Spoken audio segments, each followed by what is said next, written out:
Graphic স্কুলের পক্ষ থেকে সবাইকে আন্তরিক সালাম। আসসালামু আলাইকুম। আমি মামুনুর রশিদ। আজকে আমি দেখাবো আপনাদেরকে ফটোশপ সেটিংস। ফটোশপ সম্পর্কে যদি আমরা কাজ করতে যাই সেক্ষেত্রে ফটোশপ সেটিংসটা আসলে জানাটা খুবই দরকারি, কারণ কোথাও কোনো প্রবলেম হলে সেটা আসলে যদি আপনি এটা ঠিক না করতে পারেন তাহলে পরে প্রবলেমে পড়বেন। দ্যাটস ওয়াই এটা আসলে সেটিংসটা জানতে হবে। তো সেটিংসটা হচ্ছে, আমরা প্রথমে যাব মেনু বারে এডিট মেনু থেকে যাব প্রিফারেন্স থেকে জেনারেল, অথবা কিবোর্ডে শর্টকাট আমরা ইউজ করতে পারি কন্ট্রোল কে। ওকে, আমি জেনারেলটা ওপেন করলাম। তো আমি প্রিফারেন্সের মধ্যে যেগুলো অপশন আপনাদেরকে দেখাবো সেগুলো সচরাচর যেগুলো কাজে লাগে সেগুলো সম্পর্কে আলোচনা করব। আদারওয়াইজ অনেক অপশন রয়েছে এখানে, এত অপশন নিয়ে আসলে আলোচনা করা সম্ভব না। এজন্য যেগুলো প্রয়োজন, যেগুলো আপনার যখন কাজ করবেন তখন এগুলো প্রয়োজন হতে পারে, সেগুলো নিয়ে আলোচনা করব।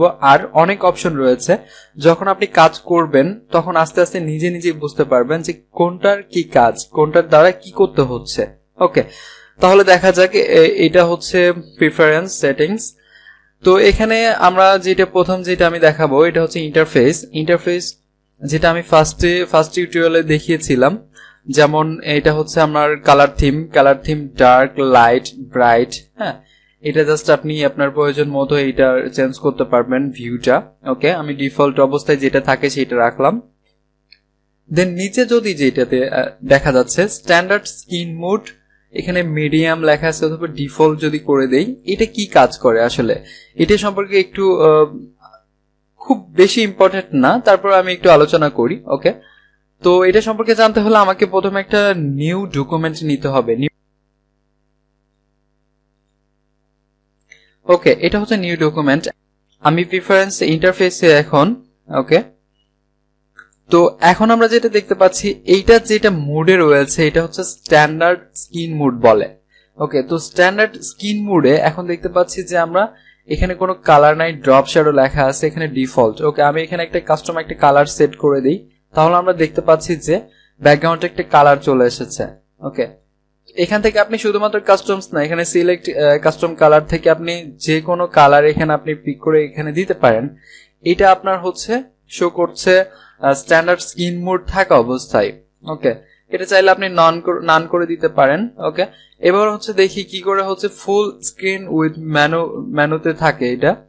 ওকে, তো এখন যেটা রয়েছে সেটা স্ট্যান্ডার্ড মোড। এখন যদি আমার মেনু বার সহ হচ্ছে, এটা হচ্ছে মেনু বার সহ স্ক্রিন মোড। ওকে, তো এইটাতে দেখি এখন কিভাবে এটা কাজ করে। ইন্টারফেসে আবার চলে এসেছি। এখন দেখেন আমি যদি এটাতে কালার দেই তাহলে এটাতে এখন কাজ হবে। এখন দেখেন আমার এই যে ডকুমেন্টটা এটা কিন্তু এখানে তখন ছিল, এখন এটা ফুল স্ক্রিন মোডে রয়েছে, এজন্য এটা এইভাবে নেই, এটা টোটাল ফুল স্ক্রিন মোড। ওকে, এইভাবে আপনি এটা চেঞ্জ করতে পারেন। দেন সেম ওয়েতে আমি যদি এটা টোটালি হচ্ছে ফুল স্ক্রিন করে দেই, তাহলে দেখেন আমি যদি ফুল স্ক্রিন করে দেই, এখন এখানে ফুল স্ক্রিনের কালারটা এইভাবে করতে পারেন। তো এটা আলাদা আলাদা অপশন রয়েছে এখানে, তিনটা স্ক্রিন মোডে আপনি চাইলে তিনটা স্ক্রিন মোডে আলাদা আলাদা কাজ করতে পারবেন।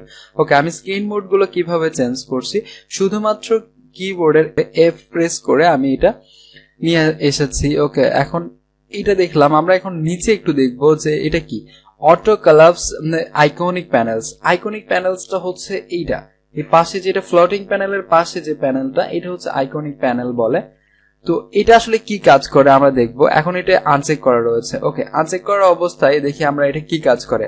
আমি যদি এই প্যানেলটা, হিস্টোরি প্যানেলটা যদি আমি এটা ওপেন রেখে যদি কোনো টুলে আমি ক্লিক করি, সেক্ষেত্রে দেখতে পাচ্ছি যে আমরা হিস্টোরি প্যানেলটা এখানে রয়ে গিয়েছে। ওকে, এখন আমরা জাস্ট এটা চেক করে দেখবো। এটা আমি এখন চেক করে দিয়ে ওকে করলাম। এখন আমি এটা হিস্টোরিটা অন রেখে এখন যদি আমি কোনো এখানে টুল সিলেক্ট করি, তাহলে কিন্তু আমার এটা অটোমেটিকলি কিন্তু এটা ভিতরে চলে যাচ্ছে। ওকে, তো এটার কাজ জাস্ট এইটাই, আসলে এগুলো খুব একটা বেশি কাজে লাগে না। তারপর যেটা দেখতে পাচ্ছি যে ওপেন ডকুমেন্ট, আচ্ছা এটা একটু কাজে লাগে, এটা সম্পর্কে একটু বলতে হবে যে ওপেন ডকুমেন্টস অ্যাজ ট্যাবস এটা কি জিনিস। আচ্ছা, এটা এখন চেক করা রয়েছে। এখন চেক থাকা অবস্থায় আমি যখন একটা ওপেন ডকুমেন্ট যখন একটা ওপেন করব, তখন আমরা দেখতে পাচ্ছি যে এখানে একটা ডকুমেন্ট ছিল, এখানে আরেকটা ডকুমেন্ট ট্যাব আকারে চলে এসেছে। ওকে, ট্যাব আকারে এটা আসে নাই। ওকে, এখন আমি যদি এটা আনচেক করে দেই, দেখেন এটা আনচেক করে দেওয়ার পর যদি আমি নতুন কোনো একটা ডকুমেন্ট এখানে নিই, তাহলে দেখেন এইভাবে একটা উইন্ডো আকারে চলে আসবে, ট্যাব আকারে আসবে না, এটা উইন্ডো আকারে চলে আসবে।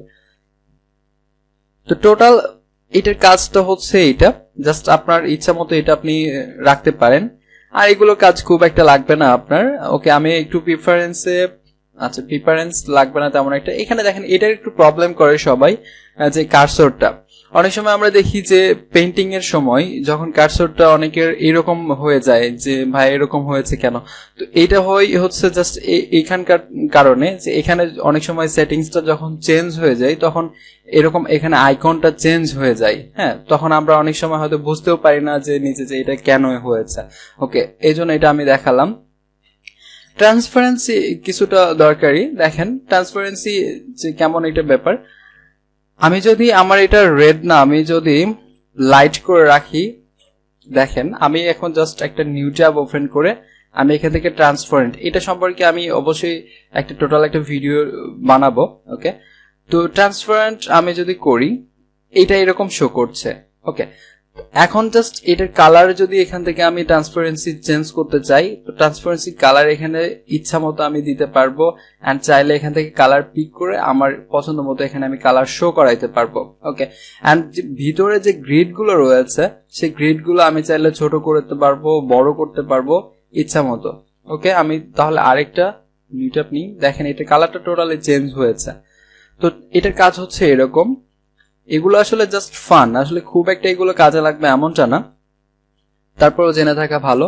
এগুলোর কাজ ভিতর থেকে আছে, এগুলো পরে আমি দেখাবো। ওকে, এখানে গাইডের কাজটা যেটা হচ্ছে যে গাইডের কালার, সাপোজ এখন যে গাইডের কালারটা রয়েছে এটা হচ্ছে রেড কালার। ওকে, গাইডটা কি, আমি জাস্ট রুলার আমার এখানে নেয়া রয়েছে, এখানে দেখেন রুলার আছে। তো এই রুলারটা হচ্ছে কন্ট্রোল আর যখন আপনি প্রেস করবেন তখন এই রুলারটা এখানে থাকবে, এবং কন্ট্রোল আর যখন আবার প্রেস করবেন তখন রুলারটা চলে যাবে। ওকে, তো রুলারটা আছে এখান থেকে, রুলার থেকে আমি যদি এখানে মাউস দিয়ে ড্র্যাগ করে এখানে টানি, দেখেন আমার এইটা হচ্ছে গাইড। তো এই গাইডের কালারটা হচ্ছে রেড কালার, এন্ড এখান থেকে আমি চাইলে এই গাইডের কালারটা আমি এখানে চেঞ্জ করতে পারি। দেখেন আমার গাইডের কালারটা চেঞ্জ হচ্ছে এখানে। ওকে, জাস্ট এটা ফান।